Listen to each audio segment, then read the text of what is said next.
9వ తేదీ జూలై నెల 2026 సంవత్సరం. ఈరోజు దేవుని వాగ్దానము జెఫన్యా 3వ అధ్యాయము 20వ వచనము. నేను మీకు ఖ్యాతిని మంచి పేరును తెప్పింతును.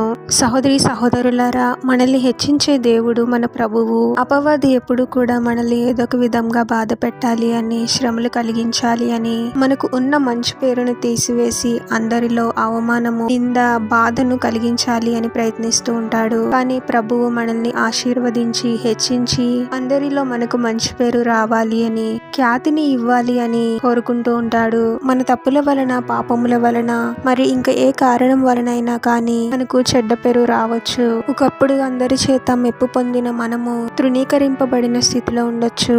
ఇటువంటి సమయాలలో మనము బాధపడుతూ కృంగిపోవడం వలన ఇంకా మానసికమైన క్షోభను అనుభవించాల్సి వస్తుంది. ఇటువంటి సమయాలలోనే మనము ఇంకా ప్రభు సన్నిధిలో ఎక్కువగా సమయాన్ని గడుపుతూ ప్రభువునకు దగ్గరగా జీవించాలి. మన తప్పులను, పాపములను ప్రభు సన్నిధిలో ఒప్పుకొని మారు మనసు పొందాలి. తన సహాయం కోరి వెళ్ళిన వారిని ప్రభువు ఎన్నడూ విడిచిపెట్టడు. ప్రభువే ఆశ్చర్యరీతిగా మనల్ని ఆశీర్వదించి అవమానానికి బదులుగా గౌరవాన్ని, దుఃఖాన్ని బదులుగా సంతోషాన్ని అనుగ్రహిస్తాడు. మంచి పేరును, ఖ్యాతిని మనకు కలిగిస్తాడు. ప్రార్థన. పరిశుద్ధుడవగు ప్రభువా, మీ పరిశుద్ధమైన నామమునకు తరతరములు యుగయుగములు మహిమ కలుగును గాక. మరొక నూతన దినంలోనికి మమ్మల్ని క్షేమంగా ప్రవేశింపచేసిన దేవా, మీకే స్తోత్రం తండ్రి. అవమానానికి ప్రతిగా రెట్టింపు ఘనతనిచ్చి ఆశీర్వదించే గొప్ప దేవుడవు తండ్రి.